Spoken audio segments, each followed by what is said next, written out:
Queridos, eu quero ministrar a palavra de Deus ao nosso coração nessa noite. Gostaria de convidar você a se colocar em pé nessa hora. Nós vamos ler a palavra de Deus. Que bom que você está aqui. Um domingo de Páscoa muito abençoado, graças a Deus. O Senhor está vivo dentro de nós. Aleluia. Isso é motivo de glorificar a Deus. Aleluia, que privilégio. Queridos, eu quero ministrar um texto da palavra de Deus. É uma parábola contada pelo Senhor Jesus. Está lá no Evangelho de Mateus, capítulo 25. A partir do versículo 1. É a parábola das 10 virgens. E você pode abrir o Evangelho de Mateus, capítulo 5, a partir do versículo de número 1. Mateus 25, 1.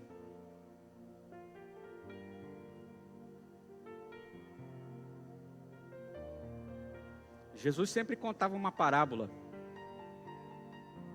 E por que ele fazia isso? Porque ele queria separar os que gostavam de uma historinha daqueles que gostavam de se aprofundar naquilo que estava sendo falado. Esse era o objetivo de Jesus. Por isso ele contava as parábolas, para que pessoas pudessem se aprofundar naquela palavra que estava sendo ministrada, naquela parábola. Obrigado pela água. Diz assim: então o reino dos céus será semelhante a 10 virgens que, pegando as suas lamparinas, saíram a encontrar-se com o noivo. 5 delas eram imprudentes e 5 prudentes. As imprudentes, ao pegar suas lamparinas, não levaram óleo consigo. Mas as prudentes, além das lamparinas, levaram óleo nas vasilhas. E como o noivo estava demorando, todas ficaram sonolentas e adormeceram. Mas à meia-noite ouviu-se um grito: eis o noivo, saiam ao encontro dele. Então todas aquelas virgens se levantaram e prepararam as suas lamparinas. E as imprudentes disseram às prudentes: deem a nós um pouco de óleo que vocês trouxeram, porque as nossas lamparinas estão se apagando. Mas as prudentes responderam: não, porque então vai faltar tanto para nós como para vocês. Vão aos que vendem e comprem óleo para vocês. E saindo elas para comprar, chegou o noivo. E as que estavam preparadas entraram com ele para a festa do casamento. E fechou-se a porta. Mais tarde chegaram as virgens imprudentes, dizendo: Senhor, Senhor, abra a porta para nós. Mas o noivo respondeu: em verdade lhes digo que não as conheço. Portanto, vigiem, porque vocês não sabem o dia nem a hora. Aleluia. Somente até aí, amém? Pode se assentar. Então, como eu disse a você, Jesus sempre contava uma parábola para saber diferenciar, separar os que gostavam de historinha e os que gostavam de se aprofundar nela. E essa parábola é sobre um período que nós estamos vivendo agora como igreja do Senhor aqui na terra. E no começo, no livro de Gênesis, lá no capítulo 1, os irmãos são bons, assíduos leitores da palavra de Deus. Em Gênesis, no capítulo 1, fazendo apenas uma recapitulação aqui, para que você possa entender a cronologia, a criação de tudo. Deus cria todas as coisas. Em Gênesis no capítulo 1 você vai ler sobre a criação. E em Gênesis no capítulo 3, você vai observar a queda do homem. O pecado entra, as consequências vêm. E depois do livro de Gênesis, capítulo 3, você vai começar a discorrer a Bíblia e você vai ver vários livros e vai encontrar profetas profetizando sobre a vinda do Messias, Jesus Cristo de Nazaré.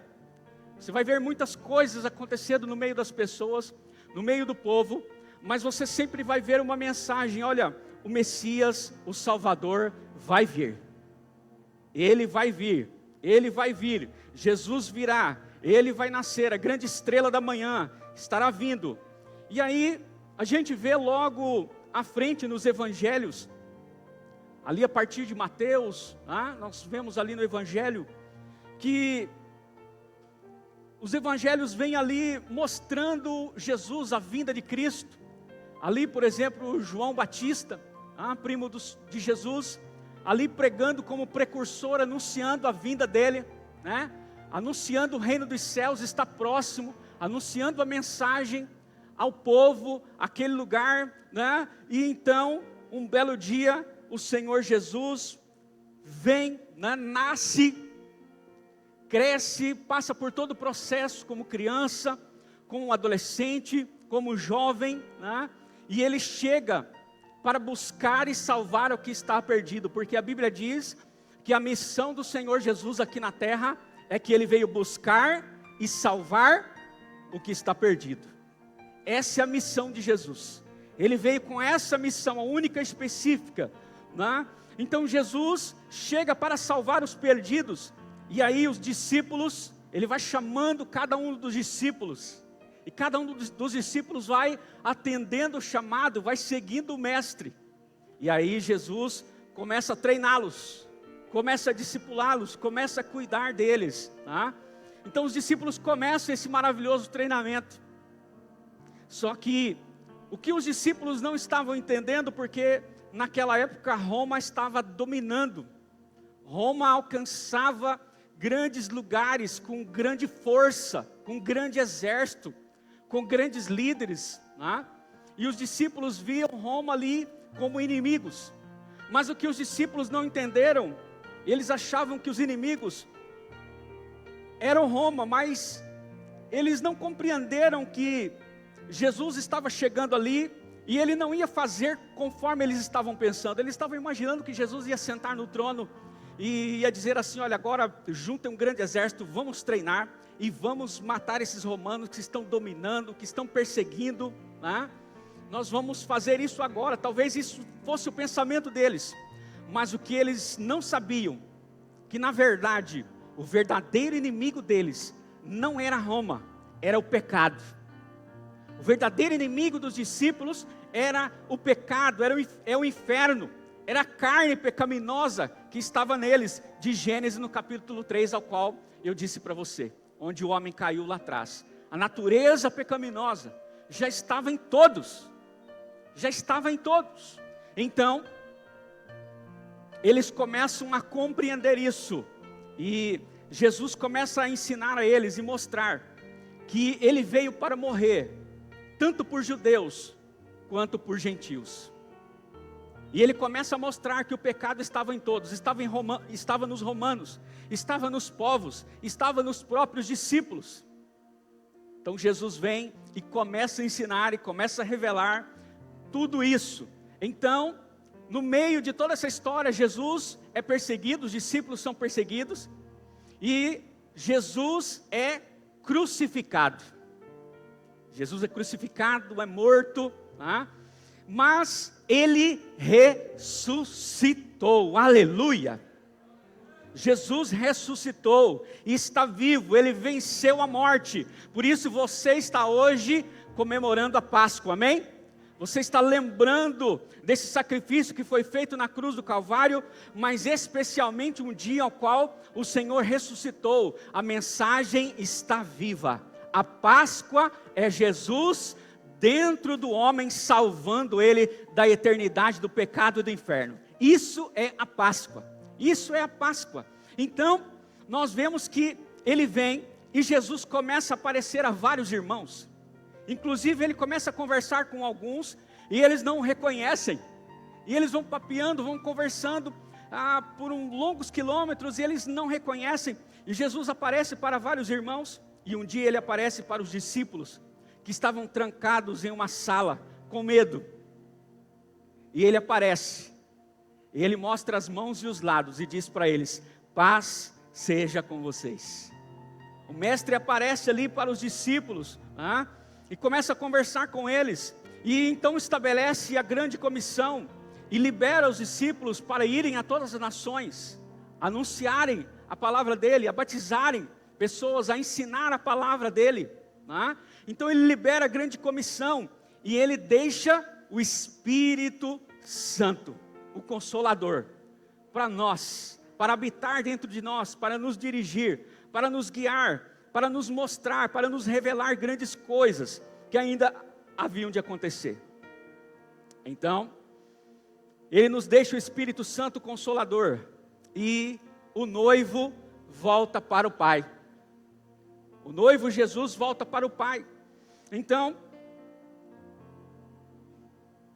depois, logo mais à frente na Bíblia, você vai ver ali o livro de Apocalipse. Quem já leu o livro de Apocalipse aí?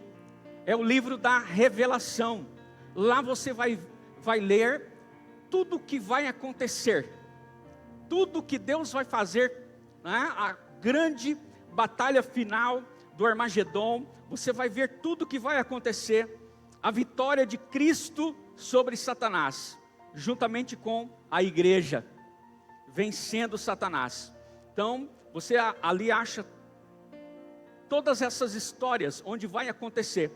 E aí é interessante porque acontece a segunda vinda. Você vai ver não só em Apocalipse, mas você vai ver em Tessalonicenses e em Coríntios. Você vai ver que o Senhor Jesus vai voltar. Você não entendeu? Jesus vai voltar para buscar a igreja. Nós estamos vivendo entre o período da primeira e da segunda vinda. Nós estamos vivendo esse período, e ele vai voltar, vai acontecer, ele vai vir buscar a sua igreja.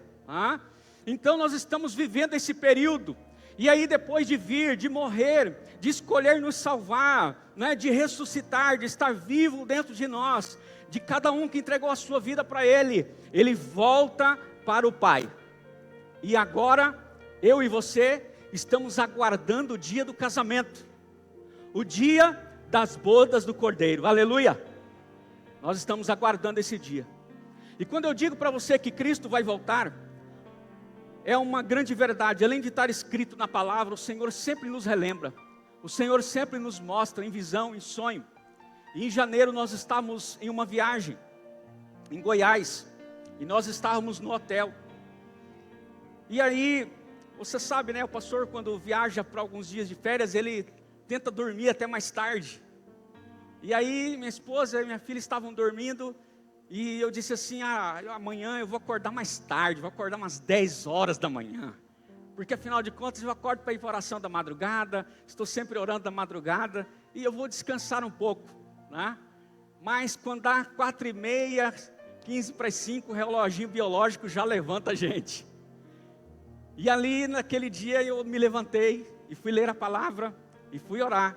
E quando sentei no sofá ali do hotel, ali no nosso quarto, Maria Luísa e Cícero estavam dormindo. Então, tive uma visão, e a visão era o seguinte: era uma casa muito linda, muito bonita, e eu abri a porta daquela casa, e quando eu entrava, tinha muitos pastores dentro daquela casa, muitos pastores, os pastores mais antigos aqui da convenção. Eu vi vários deles, e quando eu estava entrando na casa, um desses pastores estava abraçado com a sua esposa, e quando eu olhava para eles, começava a acontecer o arrebatamento da igreja, e o corpo deles começava a se tornar como raios de luz, como feixe de luz, de baixo a cima, e eles começavam a subir com seus corpos glorificados, como diz a Bíblia, e eles começavam a subir, e eu começava a entrar mais, e eu começava a ver os outros pastores, e eles começavam a subir também. E aí eu olhei para os meus pés, e eles começaram a se transformar como corpo de luz, e foi indo, e de repente eu estava indo nos ares para encontrar com o Senhor. Mas quando eu olhei para baixo, eu vi uma multidão de centenas de milhares de corpos glorificados voando nos céus ao encontro do Senhor nos ares. E aí a visão acabava, e aí eu me via já aqui na igreja, contando para o pastor Domingos, para a pastora Sônia, aquilo que estava acontecendo. e eu via vários rostos novos, como se eu estivesse nesse lugar. Eu via vários rostos de pessoas novas, e os irmãos da igreja, e eu estava contando para eles, e a voz dizia para mim assim: diga para eles, vai acontecer. Vai acontecer. Então por isso eu quero trazer essa palavra para você, por isso estou contando isso para os irmãos da igreja, já contei para os jovens, já contei para várias pessoas, e quero contar isso para você hoje. Mas a pergunta é: pastor, nesse intervalo entre a primeira e a segunda vida, o que é que nós devemos estar fazendo nesse período, até que Jesus volte? Por isso eu coloquei o tema dessa mensagem: o que fazer antes de Jesus voltar? Ele vai voltar. E aí é interessante que nós lemos aqui a parábola das 10 virgens. As 10 virgens está simbolizando aqui sobre os que estão na igreja, aqueles que conhecem o noivo, aqueles que creem na mensagem Maranata, ora vem Senhor Jesus. É aqueles que estão desejando a vinda do Senhor, porque a palavra de Deus diz que nós temos que amar a vinda do Senhor, nós temos que desejar a vinda dEle. Eles sabem que o noivo vai vir. Então essas 10 virgens não são pessoas, são 5 que não são 5 que não creem e 5 que creem, não, são 5 que estão ali, e eles sabem, creem nessa mensagem, já ouviram, seus avós já falaram, seus tios já falaram, eles já leram na Bíblia, eles já ouviram várias mensagens sobre o tema, e eles sabem que o Senhor vai vir buscá-los, eles sabem que Jesus vai vir buscar a igreja. Então eu fui pesquisar sobre o número 5 na Bíblia. 5 na Bíblia significa definição, ou seja, você precisa definir. O texto diz que 5 eram prudentes e 5 eram imprudentes. E aí, para aprofundar um pouco mais na parábola, o texto revela as 5 imprudentes como tolas, como loucas, de acordo com algumas versões. Então nós temos que vigiar, sabe por quê? Porque nós temos que enquadrar em um desses grupos, ou das 5 loucas, ou das 5 prudentes, que estão amando, que estão queimando na vinda do Senhor. E aí, qual é essa diferença então, pastor? Primeiro, anota aí você que está anotando. Nós estamos vivendo o estilo de vida do fim dos tempos. E o estilo de vida dos fins dos tempos não é sobre intensidade somente. Não é sobre intensidade somente. Não é sobre só estar intenso com Jesus. Mas é sobre uma constante intensidade. Diga comigo, constante intensidade. É interessante que no texto que nós lemos, as 10 no início estavam muito bem, elas estavam queimando, elas estavam se preparando, elas estavam com a lâmpada acesa, elas começaram muito bem. Ei, você estava correndo bem, por que paraste? Corrias bem, por que parou? Então a pergunta aqui não é sobre quem está queimando. É muito bom a gente queimar na presença de Deus, mas em si, em quem vai queimar até o fim. Aleluia! Então o estilo de vida do fim dos tempos, não é só você queimar hoje e passar 1 ano com uma geladeira e depois voltar a queimar de novo. É para você queimar intensamente no propósito ao qual Deus te chamou. Deus te chamou para algo. Deus te salvou e você precisa desenvolver a salvação, assumir a função no corpo, como igreja de Cristo, para fazer aquilo que Deus te chamou para fazer, e viver cada dia desenvolvendo a sua salvação, crendo que entrará na eternidade, não como aquele que vai perder a salvação, mas aquele que se agarrou e disse: eu vou desenvolver todos os dias a minha salvação. Eu vou manter a minha lamparina acesa, eu vou estar em constância e intensidade na presença de Deus. Mas é interessante que em Mateus capítulo 25, versículo 5, diz assim: e como o noivo estava demorando, elas adormeceram. Então o noivo aqui estava demorando, e é interessante que na nossa métrica, na minha e na sua, Jesus está sempre demorando. Pastor, mas desde o tempo antigo, meu pai já está com o Senhor. E ele pregava sempre que Jesus está voltando, e até hoje Jesus não voltou. Meus avós diziam isso para mim, né? Minha bisavó dizia isso para mim, e até agora Jesus não voltou. É verdade, às vezes na nossa métrica, Jesus está demorando para voltar, mas Ele vai voltar. Ele vai voltar, está escrito na Bíblia, e aquilo que está escrito na Bíblia é nossa regra de fé e prática. Para alguns Ele vai voltar mais cedo, que vão morrer fisicamente. Nós não sabemos o dia que nós, na possibilidade de morrermos aqui na terra. Para alguns Ele volta mais cedo, e para outros, quem sabe Ele vai voltar no arrebatamento da igreja. Mas Ele sempre volta para todos, para todos. Por isso a palavra sempre nos adverte ali naquele último versículo: é preciso vigiar, porque nós não sabemos nem o dia e nem a hora que Ele vai voltar. Não foi revelado. Ah, que dia, que mês, que ano que Jesus vai voltar? Ninguém sabe, não foi revelado. Se você vê em algum lugar alguém marcando a data da volta de Jesus, ele está fora da palavra de Deus, está fora da Bíblia. Ninguém sabe o dia nem a hora. Então todos precisam estar vigilantes. E é interessante que, já dizia Gustavo Paiva, que demora muito para Deus fazer algo de repente. Por isso às vezes a gente fica pensando assim, mas está demorando para Jesus voltar, está demorando. Mas de repente pode ser o dia.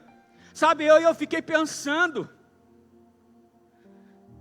o resultado dessa pregação que eu estou fazendo aqui hoje, eu só vou saber daqui 20 anos. Porque tem coisas que demoram para acontecer. Tem coisas que demoram para acontecer na nossa vida. João Batista, 30 anos no deserto, pregando e dizendo, olha, o reino de Deus está próximo, o reino de Deus está próximo. Mas para um ministério de meses, quando revelado ali, quando começa aquela perseguição. Jesus, 30 anos ali, mas teve 3 anos de ministério intenso, revelado, onde todos puderam ver aquilo que realmente iria acontecer. Então às vezes parece que está demorando, mas é de repente que vai acontecer. Então a questão não é sobre intensidade, e sim sobre uma constante intensidade. E a pergunta é, para você e eu avaliarmos, quem é que vai queimar até o fim? Quem é que vai queimar até o último dia? Ei, você orava no começo, e por que parou de orar? Se você começa a orar quando você entrega a vida para Jesus, você precisa orar sem cessar, diz a Bíblia. Todos os dias nós devemos orar, mas por que você abandonou a vida de oração? Por que você não está orando mais? Por que parou aquela paixão de orar, de clamar? Porque a questão não é só queimar intensamente, mas é queimar todos os dias intensamente. É orar todos os dias. Você lia a Bíblia no início, e aí parou de ler, diminuiu a frequência, ou talvez não lê quase nada mais, jejuava muito bem no início, na sua juventude, e aí de repente você parou de jejuar, e não está jejuando mais, amava liderar, e por um motivo ou outro, você parou de liderar. Então a questão não é como você começa, mas é um constante começo, início, meio e fim, queimando na presença de Deus. Porque onde você parou, você estava correndo bem, porque paraste. Um dia você acreditava que Deus podia fazer coisas grandes através da sua vida, agora você não acredita mais. Ei, é tempo de renovo, é tempo de renovação. Jesus vai voltar para te buscar, Jesus vai voltar para buscar a igreja, mas Ele não voltou ainda dá tempo. Ainda dá tempo de você renovar essa paixão pelas almas. Você era apaixonado, você dizia, olha, eu vou ajudar o pastor, eu vou ajudar as pessoas a ganhar alma para Jesus.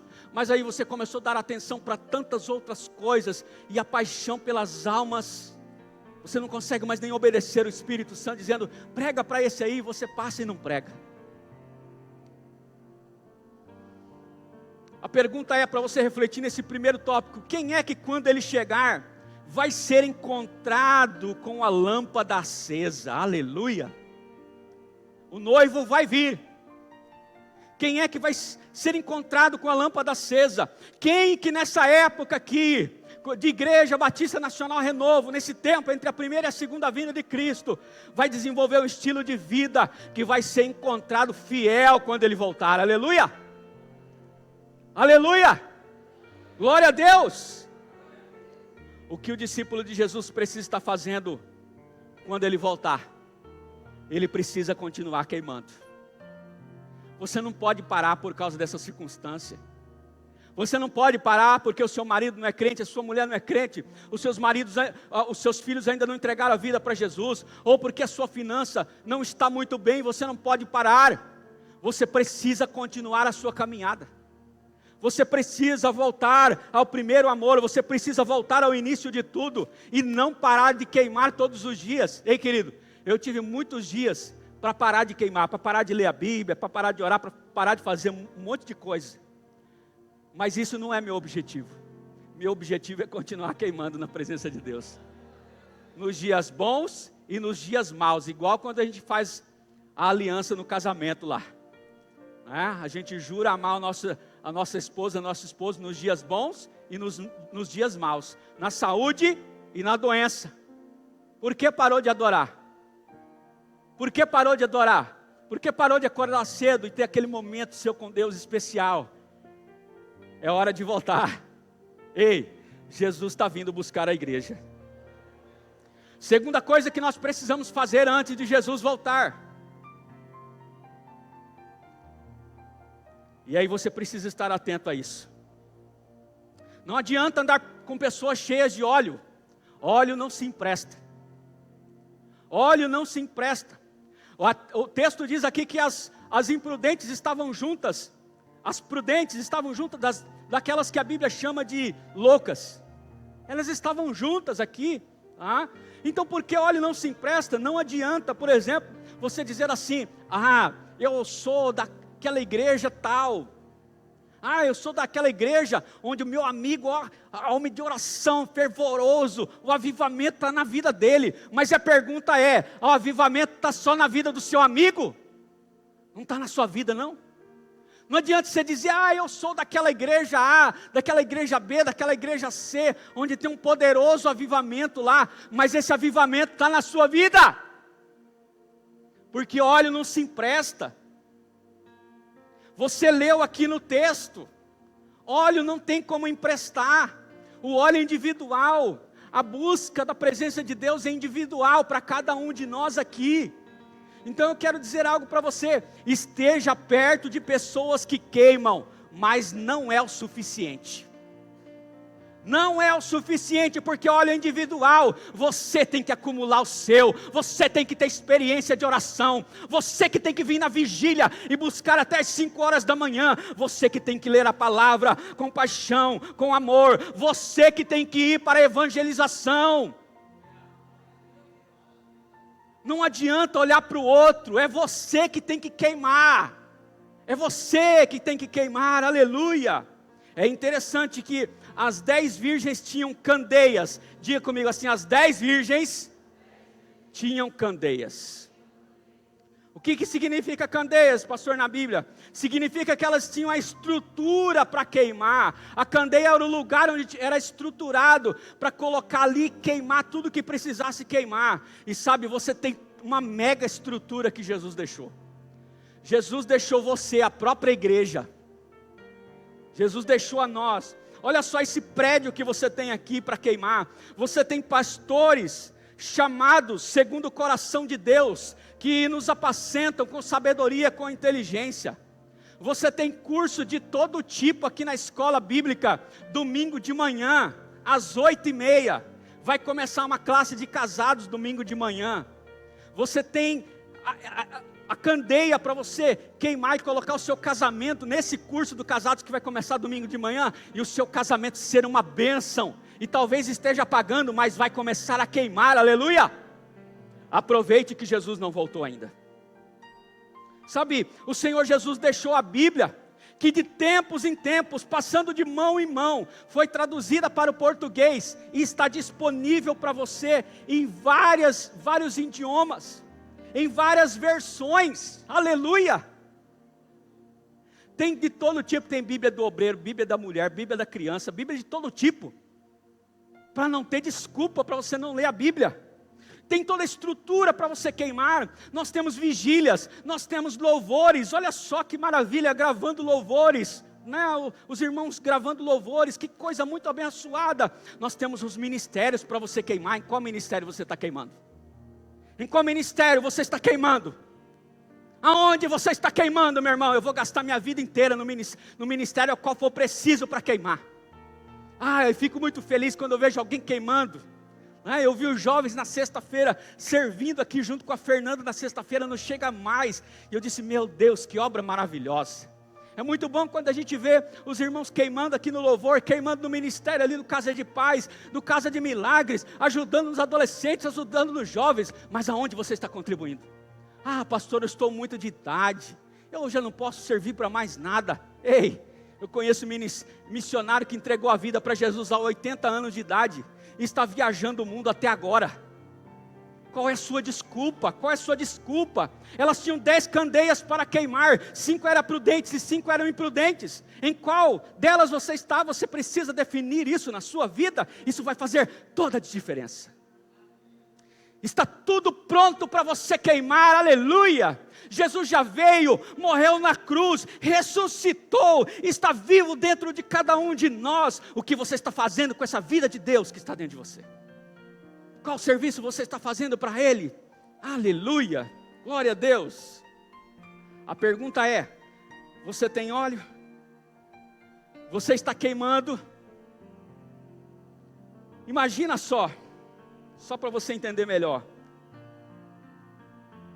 Você acabou de ganhar uma Ferrari vermelha, está lá na sua garagem, imagina aí. Você acabou de ganhar uma Ferrari vermelhinha, está lá na sua garagem, fecha até os olhos aí para você imaginar sentado nela. Mas de repente você pensa assim, não tem gasolina. Eu não tenho gasolina.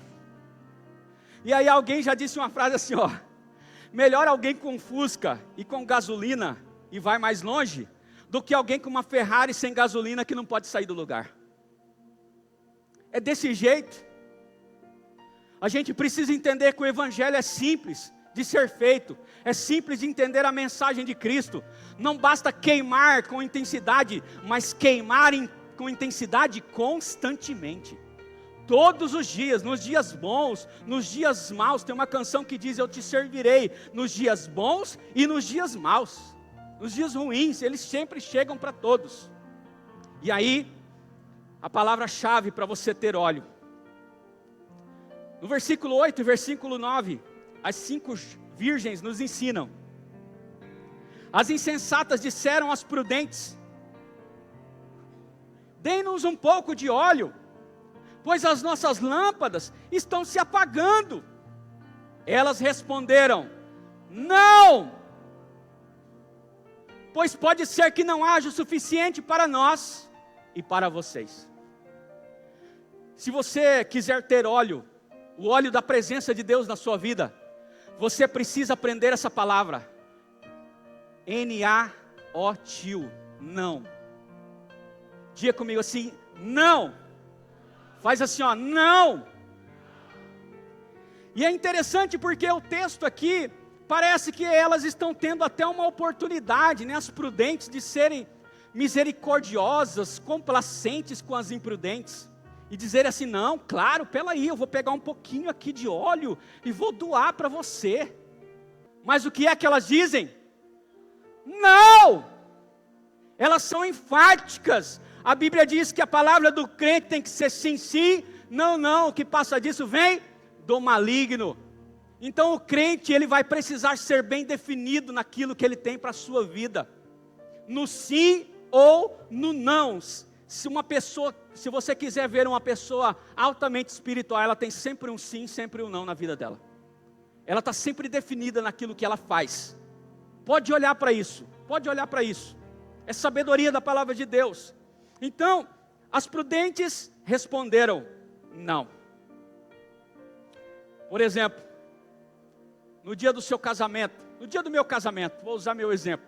Estávamos lá no clube, o pastor Domingos estava lá fazendo o nosso casamento, meu e da pastora Cícera, e ele perguntou para mim, Fabiano, você aceita a Cícera como sua legítima esposa para lhe amar, lhe respeitar até o último dia da sua vida, até que a morte os separe? E o que eu disse para ele? Sim! E quando eu disse sim, eu estava dando não para todas as milhões de mulheres que existem no planeta Terra e nas estações espaciais russas, japonesas e americanas que estão fora da Terra. É sim. Quando você diz um sim, você está dizendo não. Quando você se casa com uma pessoa, é para toda a sua vida. E na hora das dificuldades, você senta e resolve os problemas, e se precisar de ajuda, chama o pastor, chama o líder, chama o discipulador. Como diz minha esposa, casamento é lugar de gente grande, é lugar de resolver problema, é lugar de suportar dias difíceis, dias de enfermidade, dias que você jamais imaginou passar, mas Deus é com você se você estiver queimando. Se você estiver dizendo não, você vai continuar queimando.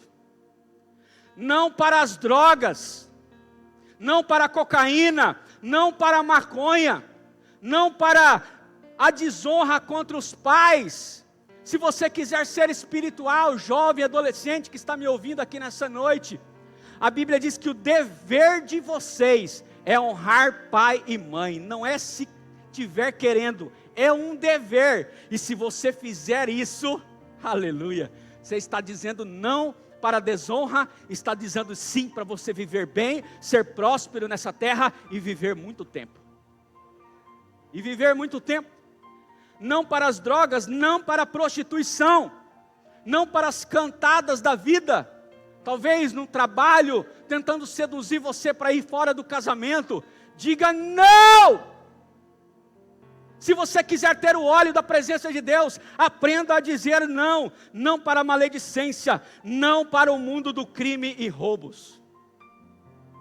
Eu estava conversando com um jovem, e um dia ele disse, alguns anos atrás: o que é que eu faço para sair desse mundo? Pastor, eu quero sair desse mundo, eu não quero mais continuar nesse mundo. Eu disse para ele: diga não. Mas se eu dizer não, eles vão atrás de mim. É um risco que você vai ter que correr. É uma escolha que você fez. Mas eu garanto uma coisa para você: o Espírito de Deus estará com você. Ele irá te proteger. Estava ouvindo o testemunho hoje de uma pessoa que estava no ônibus aqui da nossa igreja, e entrou um assaltante no ônibus e começou a assaltar todo mundo, e ela estava perto da roleta, e ele saltou na roleta, levou todo mundo, e não levou nada dela. Ele nem viu ela. Ele nem viu ela. É assim que Deus faz. Mas a gente precisa aprender a dizer não para muitas coisas desse mundo. Não para a mentira, não para a timidez, que muitas vezes impede você de levar ao seu propósito. Muitas vezes você está tímido. Muitas vezes alguém quer te dar uma oportunidade para você fazer A, B ou C, e você diz: não, eu não posso, eu não sei falar, eu não sei andar, eu não sei escrever, eu não sei servir, eu não sei estar na recepção, eu não sei cuidar de nada, eu não sei ligar um ventilador, eu não sei tocar uma bateria, eu não sei tocar teclado, eu não sei tocar nada. Ei, irmão, para com isso. É preciso dizer não para a timidez, e dizer não, é agora, desse ano 2024 em diante, eu vou assumir aquilo que Deus me chamou para fazer. Eu vou assumir aquilo que Deus me chamou para fazer. Talvez dizer um não para aqueles 895 episódios que apareceram na Netflix agora, e você está doido para assistir os 895 e maratonar todos eles, e esquecer de ler a Bíblia e de orar. Olha, você precisa aprender a proteger o lugar de acumular o óleo. Tem muita coisa tomando o lugar de acumular o óleo na vida das pessoas. E eu não estou dizendo para você parar de assistir Netflix. Eu assisto algumas coisas interessantes, mas eu não fico ali, eu não deixo aquilo tomar o tempo precioso do óleo, da presença de Deus na minha vida. Eu preciso gastar mais tempo com o Senhor do que com qualquer outras coisas dessa terra. Eu preciso gastar mais tempo com aquilo que vai me encher da presença do Espírito Santo, porque é tempo de renovação, é tempo de batismo com o Espírito Santo. E se você quiser ser cheio do Espírito Santo, você precisa orar mais, você precisa ler mais a Bíblia, você precisa estar mais apaixonado pela vida do Senhor, você precisa estar mais apaixonado por almas, por pessoas, você precisa estar mais apaixonado pelo seu devocional, aleluia! Oh, não há mais tempo, o noivo está voltando. Aprenda a proteger o lugar de acumular o óleo. E aí pode ser que você será uma dessas virgens prudentes, que vai dizer: mas pastor, tudo isso eu estou fazendo, eu estou dizendo não, estou guardando a minha vida, estou separado para Deus, estou separada para Deus. Aí sabe o que o diabo vai tentar fazer? Eu não consegui fazer ele pecar, mas eu sei, tem um pecado que eu vou fazer ele se empurrar nesse pecado. Ele vai trabalhar para Deus, ele vai fazer tantas coisas para Deus, que ele vai esquecer do tempo dele com Deus. Toma cuidado com isso. Já pode te enganar e colocar tantas coisas para você fazer, e você já acorda fazendo elas, e não prioriza o seu tempo ali, de sentar na mesa, e começar a ler a Bíblia, e chorar, e Deus fala com você, e você fala com Deus.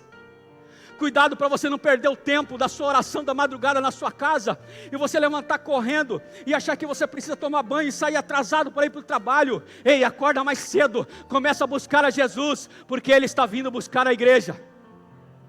Muitas coisas se revelarão nesse último tempo, e você precisa estar atento, porque Deus tem projeto na sua vida neste lugar.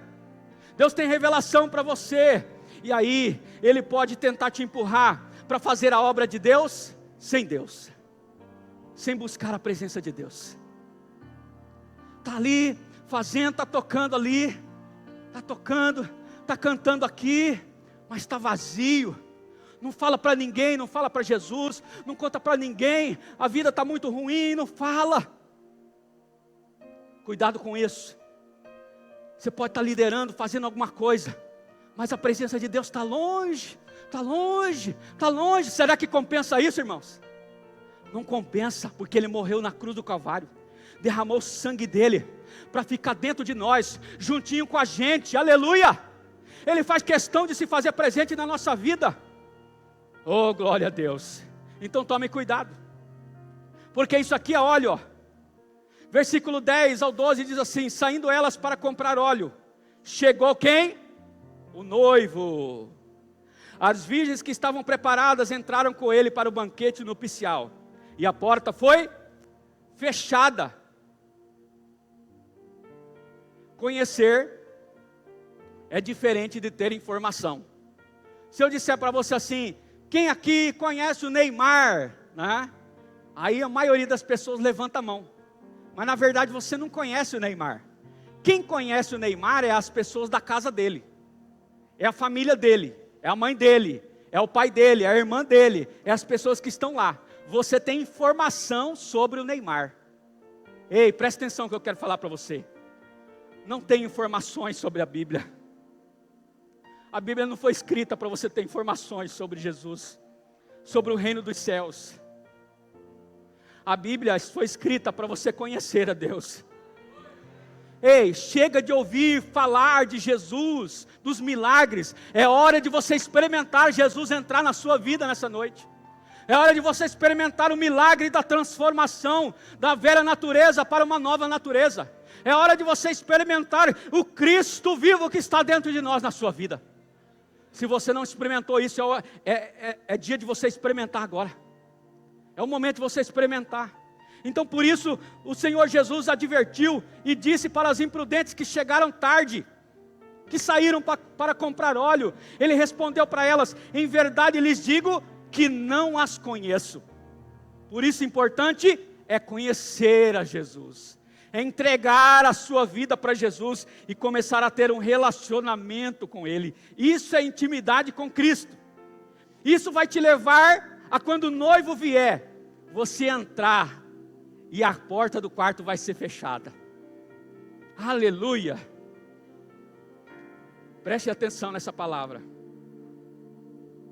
As 5 imprudentes estavam pedindo óleo emprestado, mas as prudentes disseram não. As 5 prudentes tinham óleo para queimar na lamparina. Lembra da canção? Nós cantamos aqui direto a lamparina. Elas tinham óleo reserva. O que é isso, pastor? Elas tinham sempre um óleo reserva. O que significa isso? Significa que elas tinham presença de Deus para queimar diariamente, todos os dias. Então eu não posso ler a Bíblia porque eu vou pregar uma mensagem para você domingo à noite. Eu leio a Bíblia porque eu quero conhecer a Deus, porque eu quero me conhecer melhor, porque eu quero me aperfeiçoar. Eu preciso buscar o processo de santificação na minha vida. Sede santos porque eu sou santo. Então você precisa continuar essa busca de santificação na sua vida. Então eu não vou orar, de agora em diante eu vou orar. Não, você tem que orar sem cessar, em todo tempo, em todo momento. Orar em espírito, não pare de orar.